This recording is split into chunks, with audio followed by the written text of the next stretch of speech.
Panorama group, जो सोचता है वो करता है। नमस्कार, भारत लाइव देख रहे हैं आप। और देखिए, अंदर की खबर बताने के लिए बैठे हैं रत्नेश, मेरे साथ फोन लाइन पर मौजूद है मेरे सहयोगी। देखिए, जेपी नड्डा बिहार आ गए। बिहार में सबसे पहले वो पटना में एयरपोर्ट पर दोनों डिप्टी सीएम उनका स्वागत करते हैं और सीधे वो कहाँ जाते हैं तो सीएम नीतीश के पास जाते हैं और दोनों डिप्टी सीएम भी साथ में मौजूद रहते हैं। वहां पर करीब देखिए पौने घंटे तक उनकी बातचीत होती है, जो भी बातचीत होती है। अब इस बातचीत के बाद एक खबर काफी चर्चा में है कि मंत्रिमंडल में विस्तार हो सकता है।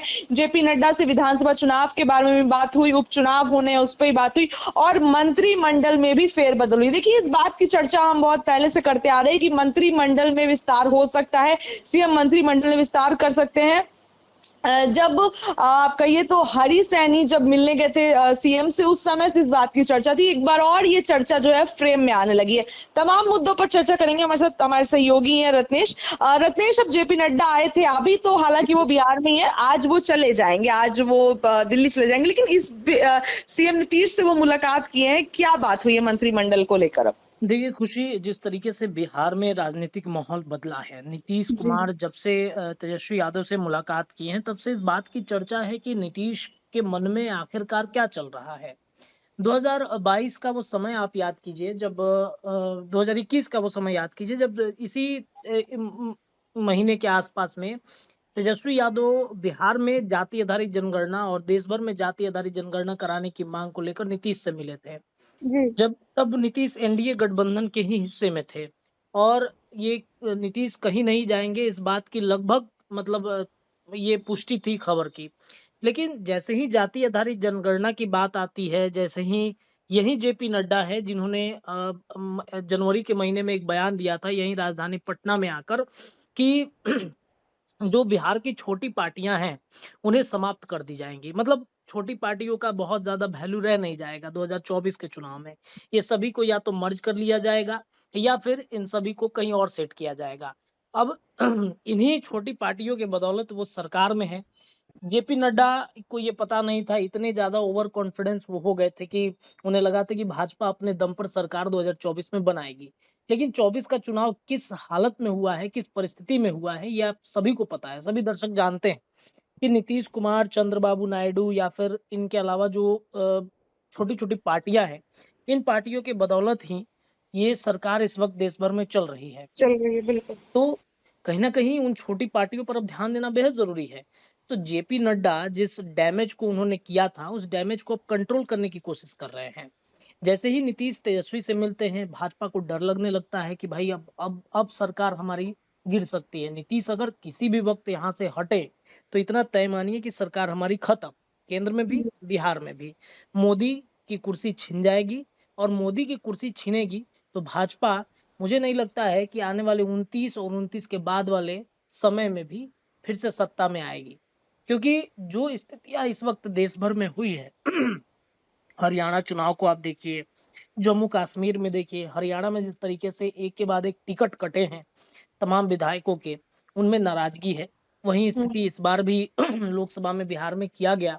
कई जगहों पर दिग्गज लोगों का टिकट काटा गया जिससे उनमें नाराजगी दिखी और कई जगहों पर मतलब सरकार सांसद मतलब अश्विनी चौबे का तो अभी तक नाराजगी दिखता है बिल्कुल रत्नेश। बिल्कुल। और अश्विनी चौबे की नाराजगी का ही ये मतलब अगर देखा जाए बक्सर में चुनाव हारने का नतीजा अश्विनी चौबे के टिकट काटने का ही है। क्योंकि कई जो अश्विनी चौबे के समर्थक थे वो बहुत ज्यादा सपोर्ट उन्होंने नहीं किया, हालांकि विरोधी कर दिया उन्होंने कई जगहों पे जो सांसद वहां पे चुनाव लड़ रहे थे। तो ये कहीं ना कहीं भाजपा की रणनीति एक एक एक्सपेरिमेंट, वो एक्सपेरिमेंट उनका जो ट्रूथ है वो नहीं हो सकता है, वो एक्सपेरिमेंट फेल कर जा रहा है बार बार। तो हरियाणा में भी भाजपा देखिए, अलग अलग राज्यों में विधानसभा के चुनाव है और उस चुनाव को छोड़कर जेपी नड्डा का बिहार आना ये कहीं ना कहीं इस बात की तरफ इशारा कर रहा है कि भाजपा डरी सब हुई। सब भाजपा, खेल बिहार से ही जुड़ा हुआ हाँ है। भाजपा डरी हुई है। भाजपा को ये जी। पता है कि नीतीश हटे तो हमारी सरकार खत्म। तो जेपी नड्डा को ये टास्क दिया गया है कि जिस बयान की वजह से, आपके बयान की वजह से नीतीश हटे थे, एक बार फिर से आप जाइए नीतीश के साथ जाकर के मिलिए। किसी भी पार्टी का राष्ट्रीय अध्यक्ष किसी राज्य में अगर हो रहा है चुनाव विधानसभा का तो वहां पर रहता है, ना कि वो बिहार और अन्य राज्यों में। यहाँ तो चुनाव भी नहीं है, यहाँ तो उपचुनाव है 4 सीटों पर, वो तो भाजपा भी यहाँ के प्रदेश अध्यक्ष भी संभाल सकते हैं। क्या हम्म। जरूरत है जेपी नड्डा को बार बार बिहार आना? तो जेपी नड्डा का बिहार आना इस बात की तरफ इशारा कर रहा है कि बिहार में खेल होने की संभावना है। और कल का बयान आप याद कीजिए नीतीश कुमार का। नीतीश कुमार ने क्या कहा था कि भाई हम इस बार हम 2 बार गलती कर दी, इस बार गलती नहीं करेंगे। क्या भरोसा है इस बयान का? नीतीश ने जब जब ऐसा बयान दिया है तब तब तब वो तब इसका बिल्कुल। उल्टा किए हैं हमेशा। हाँ तो हाँ। इस बात से जेपी नड्डा डरे हुए हैं। और कल की जो मीटिंग हुई है, कल अंदर खाने में जो बातें निकल के सामने आई हैं कि 1 डेढ़ घंटे तक उन्होंने बातचीत किया है, वो बातचीत मंत्रिमंडल विस्तार पे हुआ है। बार्गेनिंग करने की कोशिश की गई है जेपी नड्डा से।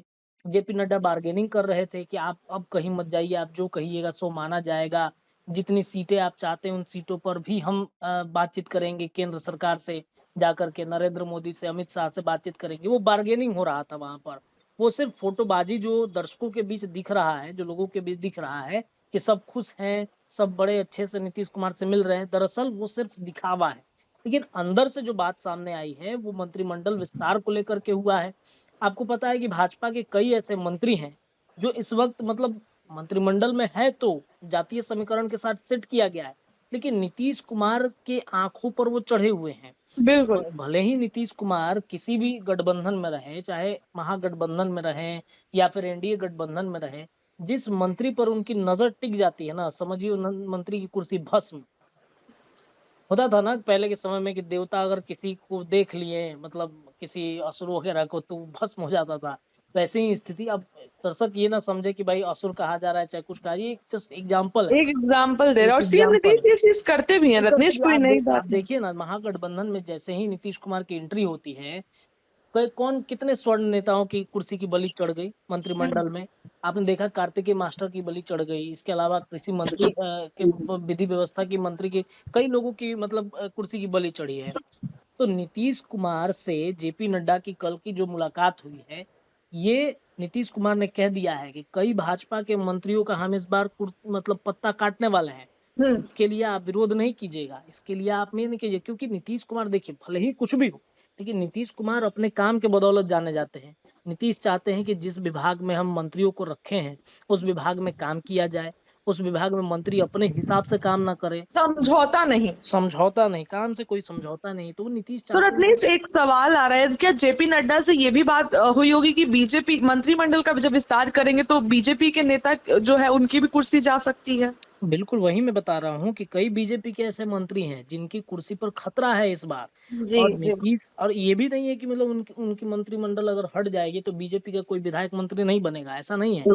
बीजेपी के कई ऐसे विधायक हैं जिनको मंत्री बनाना है। देखिए अमूमन मतलब 36 मंत्रिमंडल होते हैं बिहार में, जी बिहार जी। मंत्रिमंडल में। जी अभी जी। वर्तमान में 30 है, 6 सीटें खाली हैं। 6 बात, हाँ। 6 सीटों में कई नए लोगों की वैकेंसी होगी। अब शंकर सिंह जीत के आए हैं, नीतीश का समर्थन उन्होंने किया है, तो उनको भी तो सेट करना है ना।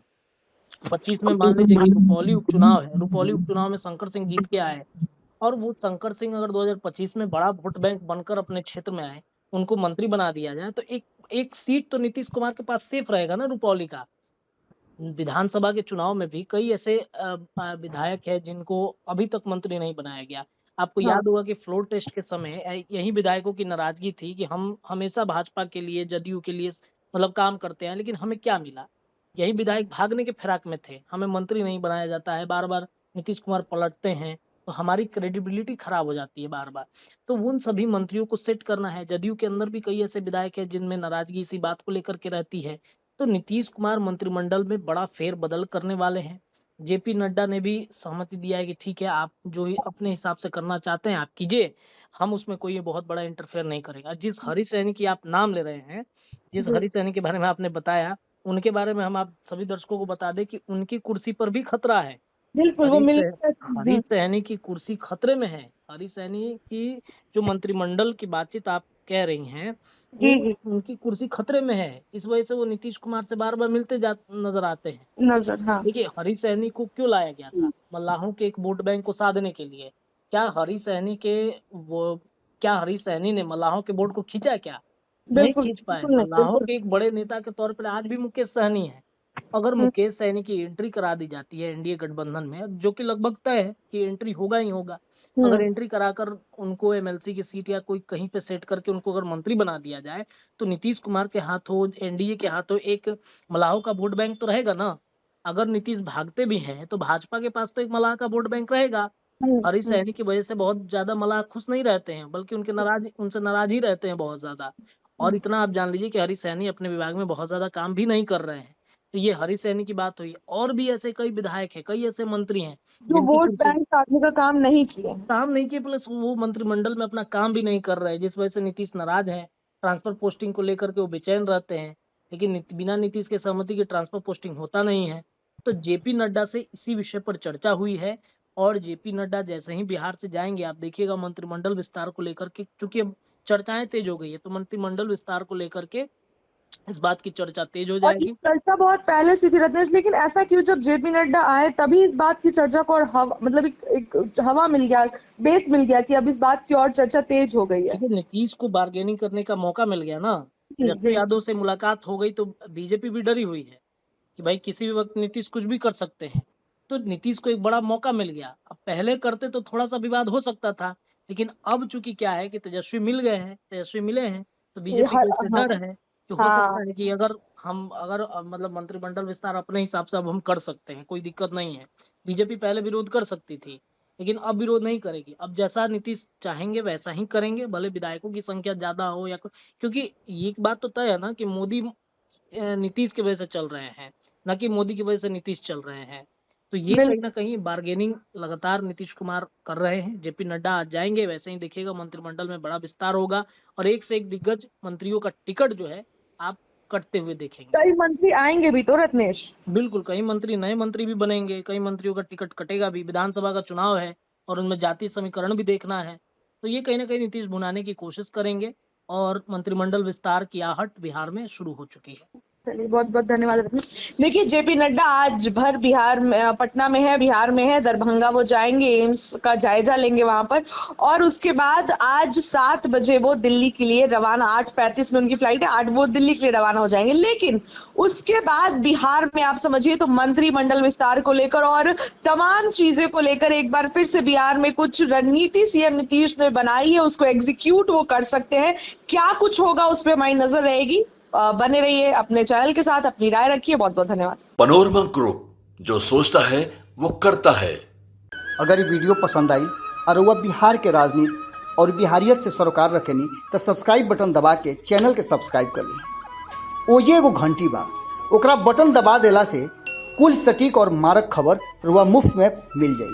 अगर रुआ पत्रकारिता के हमनी के नया प्रयोग में सहयोग कर चाहतानी तो ज्वाइन बटन दबा दी। पेटीएम नंबर नोट कर ली 9386816700। धन्यवाद।